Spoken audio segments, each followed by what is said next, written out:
Okay, you already saw the title of the video, so let's get some ground rules covered. I am talking strictly golden stars for this video. Most purples and a fair amount of reds clear some of the stars on this list, but today I just wanted to talk about golden stars.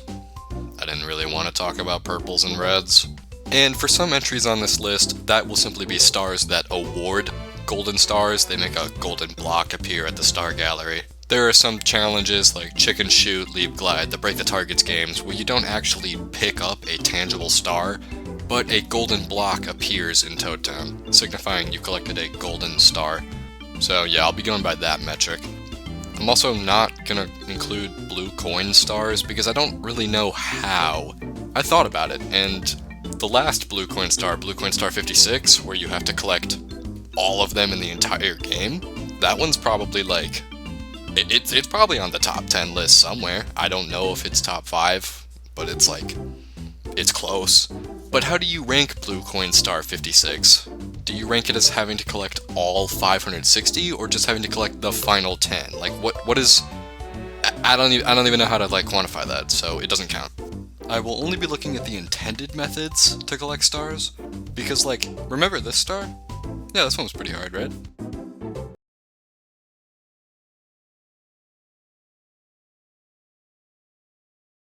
Not so hard now, is it?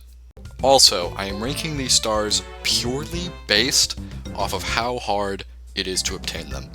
Not how hard it is to find them, or anything like that. Because, I mean, like, okay, World 7-6, the 5 secrets in the water, the instructions aren't super clear unless you either read the gold page book or you look at the star name. But that's really more of a knowledge check. It's just a matter of, do you know what to do? Once you know what to do, it's not hard at all, but it's just a matter of knowing what to do. I'm not going to include knowledge checks. I'm going to assume that the player knows where all the stars are, and it's simply just a matter of getting them. Make sense? Makes sense. Goonies. Number 10. We're gonna start things off at World 2 with the Cortez boss fight. I consider this to be the third most challenging boss fight in the game, behind 2 entries that you'll see later. It's a fairly difficult multi-stage boss. Cortez himself has a lot of health, a lot of defense, a lot of attack power, and he's pretty fast. The first phase with the snipers, I know if you ever actually get hit by one of the snipers, they can deal a fair amount of chip damage that'll cave you in later. The cannons aren't the most deadly thing, but they can get you. The phase where you're on the plank, if he hits you twice, you die. If he hits you into the water, you automatically die. And you can't hit him into the water, otherwise he'll just come right back up in a disadvantageous spot. Then, of course, there's the ninjas. If you don't hit the ninjas into the water and you try to fight all 4 of them at once, you're probably just gonna get whooped. You could consider that a knowledge check, like you need to know that you should hit them into the water, but I don't know. I mean, it's not required. And then the final phase where you are on the ship, I mean, it's the easiest to choke there. By that point, you know, the nerves, they have racked up. And by this point in the game, you have no armor and you have no other weapons. So you have to fight him with the sword, and you have to fight the snipers with the bow, and you have no armor. Honestly, completely overtuned. Number 9! Next up, we have World 16-6. This star is known as Shade Crevice. This one is both dark, like there just isn't a whole lot of lighting, and the jumps are pretty awkward. The ladder jumps at the end are surprisingly tight for some reason. At this point, you know, it's the last world, it should be pretty challenging, and it is. The star itself is kind of a nothing burger in terms of like aesthetics and parkour, but what is there is really hard to see, and just kind of like irritating. And honestly, like, this placement is pretty debatable. I think there are some other stars from this world that could have made it onto this list, like the boss fight. The boss fight's pretty hard. The path to the boss fight, I would include in that star. The path is pretty hard. World 16-7, the one where you have to jump across those red nether brick pillars, that one's pretty hard. But yeah, I'm ultimately gonna go with Shade Crevice. Number 8. Next up, we have Rainbow Runway, Star 6, Pot of Gold. This one requires getting to the bottom of the slide, which in and of itself is already pretty hard, but then afterwards you need to do an awkward jump onto the rainbow and then do a few precise jumps across those rainbow rings. There's a couple pretty tight jumps, a few not so tight jumps. Of course, by that point it's just a giant choking hazard. It's like tough. I don't know. What? What? Jesus Christ, dude, what? Number 7. World 16 Star 2, 5 fast illuminate secrets. The hardest secret star in the game, the hardest fast secret star in the game. The route you need to take is the one I'm showing off in this clip. If you try to go any other way, I don't know if it's possible. It's probably not. This star requires a very specific order, and it also requires pretty dang good execution. I believe it's also impossible to do without collecting that blue coin. Well, without like power-ups or elytra or something. The timer's pretty tight. Each of the secrets themselves are pretty hard to get to. A lot of choking hazards on this star. This star is realistically tied with number 6. I do think it's above number 8, 9, and 10, but number 6. Next up we have Break the Targets, Level 2.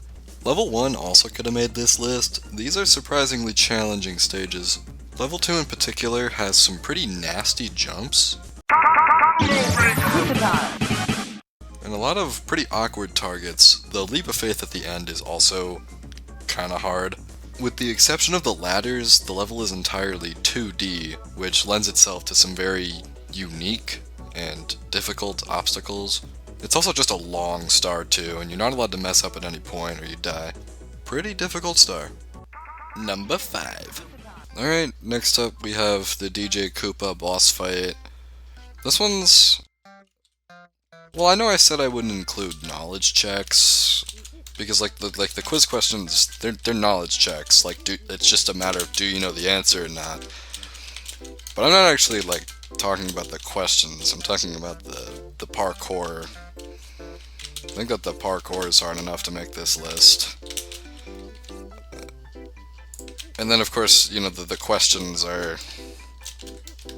I mean, even if you do know the answer, you gotta like stop and, you know, click it. But yeah, the actual like jumps are, you know, they're like hard. And the timer can be pretty strict too. The fun fact, there actually used to not be checkpoints. You just had to do it all in one go, and if you died, you had to restart. That's 1.20.4, dude. Come on. Now me, I'm actually a Mario Adventure Pro, so I was able to beat it with about a third of the time left. What's cool about this star is that afterwards you get to see DJ Koopa and Koopa DJ C to get you? Star. I'm gonna take a real quick break to give an honorable mention to the third Bowser boss, specifically the third one in Bowser's Haunted Pier, for many reasons. For starters, this is the Bowser boss where it is the hardest to hit him. You are just physically the furthest away from him. In fact, you're closer to him during the final encounter. The reason why this is technically an honorable mention instead of just being ranked on the list is because defeating a Bowser boss doesn't grant you a star. All it does is allow you to progress to the next area. Kinda hard to make the top 10 hardest stars list if it's not like a, you know, like a star. And I think every phase of this boss is pretty hard. In fact, I think it's the hardest boss in the game. That would place him above DJ Koopa and Cortez. Cortez for sure, but it's debatable if he's above DJ Koopa. That fight's pretty hard. But yeah, if this rewarded an actual star, this is probably where it would go. I don't actually really care that much. Number 4. Okay, next up we have An Inconceivable Journey. This is World 15's 11th star. It is a trek, a timed trek up the mountain. You have 3 minutes. There are a few ways to get up there, but the way I show off in this clip is the fastest way that I know how to get up there, barring food items, of course. This path does include a 2-block corner jump. I don't actually know if this has like a name, but it's a really hard jump. There is an easier way that laps around the mountain if you go to the right. That one is far more time consuming though. Climbing the mountain does have a fair amount of tricky jumps, especially tricky corner jumps. And just a few mistakes on this mountain can be fatal. 3 minutes may sound like a lot of time, but it's really not. This one is pretty solidly 4th in my mind. I mean, it could be... Hang on, I have to fart. It could be below DJ Koopa, but I'm not gonna lose sleep over that. For more Goonies content, please go to Goonies3.com. Number 3. Alright, next up we have World 16, Star 11, No Fear. This is a combination of World 16 Star 9 and 10, except now you need to bring a key all the way to the end. The Star 9 portion's pretty tough. The Star 10 portion with the flashing lights I think is a little bit tougher. There's a lot of very hard and strict jumps. If you mess up at any point, you die, and you have to restart from the Star 9 portion. It's a very strict, a very long star. Okay, that's all the time I've got. I gotta get back to playing Animal Crossing New Leaf on my Nintendo 3DS. And there's not a whole lot of room for error. I do tend to go back and forth on if I think this is number 3 or number 2, but for this list I'm going to settle for number 3. Fun fact, this star actually used to be harder. It used to be a timer star instead of a key star, where the switch for the timer was where the key currently is. You'd press the button, you'd have about 2 minutes to get all the way to the end without dying, because dying would reset the timer. It was a very strict timer, but yeah, that was patched out, replaced with a key star. Isn't that neat? No! Number 2. Okay, next up we've got, Rainbow Runway Star 2. This one is called Pinpoint Precise Side Slide. This one can be pretty tricky. It requires pretty much complete ice boat mastery. Sometimes even just like getting into the area with the actual challenge is kind of hard. You know, you can sometimes like fall. But once you're in there, you need to move very delicately, only really tapping forward sparingly. Right here I hold back. It's like pretty hard.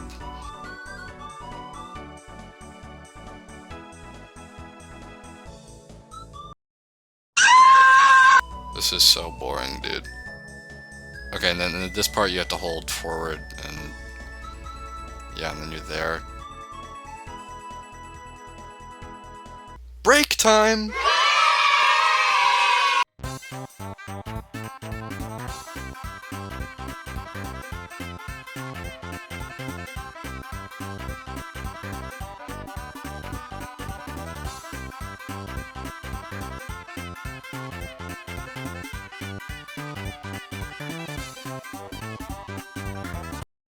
It's time for the moment you've been waiting for.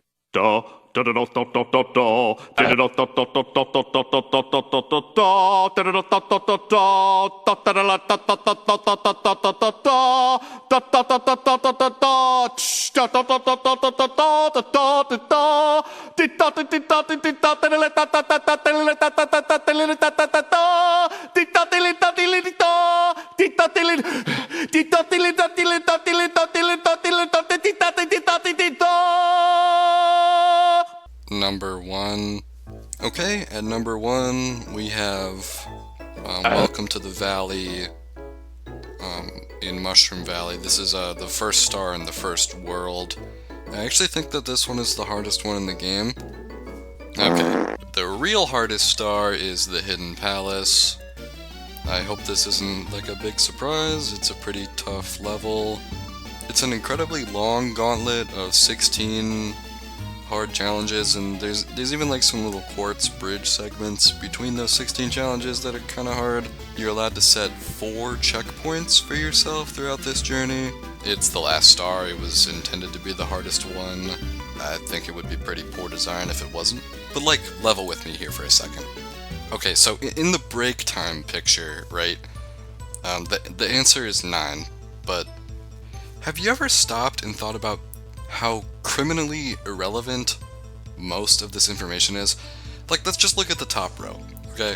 There's 4 juices and they add up to 28, cool. 28 divided by 4, 7, very cool. Okay, so we know that the juice is equal to 7. Alright, and the next one, you've got 2 teacups plus a juice equals 17. Alright, 17 minus 7 is 10. 10 divided by 2 is 5. The teacups are worth 5. Alright, and then the next one, 5 plus coffee mug equals 9. Cool. 9 minus 5 equals 4. Coffee mug equals 4. 7 plus 5 plus 4 minus 7 equals 9. Now, okay, so what's the irrelevant part? It looks like you needed all of the pieces of information provided by this puzzle. No, you don't. Do you need to know the value of the juice at all? Does it help in any way? Because in the final equation, juice is both added to and subtracted from the equation. 1 time each. They cancel out. 7 plus number minus 7 is going to equal those 2 middle numbers added together. The 7 being a part of the equation doesn't actually matter. All that's really left is teacup plus coffee mug, which, okay, you might be thinking, well, you need to know the value of the orange juice in order to get the value of the teacup, because you need to find out that the teacup is 5, because you need to find out that the coffee mug is 4. That doesn't matter, because in the third line, it tells you that teacup plus coffee mug equals 9. So the bottom equation says orange juice plus 9 minus orange juice equals what number? What number do you think it is? Orange juice is added and subtracted from the equation, so it is completely irrelevant. We do not need to know its value. And we already know that teacup plus coffee mug equals 9. There is only one relevant line in this problem. The 2 lines above it are filler. They serve no purpose to the problem.